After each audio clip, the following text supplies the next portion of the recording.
Ikinagulat ng napakaraming mga fans at mga milyong-milyong basketballista sa Pilipinas ang biglaang pagkalat ng balita patungkol sa agarang pagpanaw ni Rene Clert Baterbonia o mas kilala sa tawag na Mr. MVP. Si Rene ay nakilala na isa sa mga pinakabatang mahuhusay na basketballista sa Pilipinas ngayon. Sa edad na 19, naputol ang kanyang mga pangarap dahil sa hindi inaasahang trahedya. Ang Ateneo Blue Eagle na si Rene Clert Baterbonia ay pumanaw kasama ang kanyang kaibigan na si Divine Adili. Matapos silang malunod ngayon lamang June 8, 2026. Ang hindi inaasahang insidenteng ito ay naganap sa Dipakulaw, Aurora. Meron silang ginaganap na team building activity kasama ang lahat ng mga basketball players ng Ateneo Blue Eagle team. Ngayon lamang June 4, 2026, siya ay opisyal na pumirma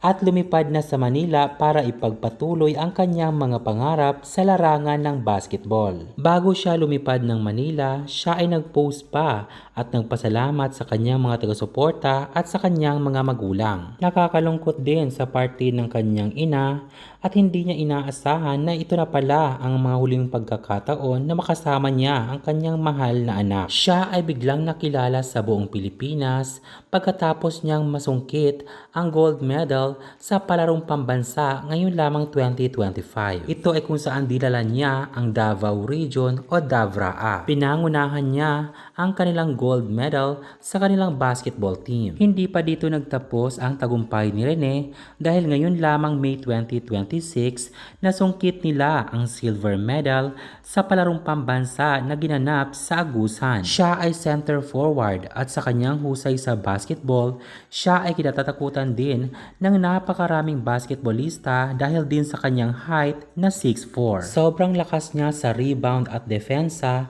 kaya sobrang nahihirapan ang kanyang mga kalaban sa kanya. Siya ay taga Caraga sa Agusan del Sur. Pero Davao ang kanyang region na hinahawakan. Kinumpirma ng Universidad ng Ateneo ang pagkalunod ni Rene at ng kanyang kasamang basketballista na si Divine Adili sa probinsya ng Aurora. Sobrang nalungkot ang kanilang coach at ng kanilang kasamahan sa basketball o ang Blue Eagle team dahil sa maagang pagpanaw ni Rene na isa sa kanilang kasamahan na pinakamahusay sa laro. Dahil sa kanyang napakamurang edad at napakahusay sa larong basketball, siya ay may potensyal na magiging leader sa kanilang grupo at magdadala sa tagumpay. Isa ka rin ba sa mga fans na nalungkot sa trahedya nangyari kay Rene at Divine?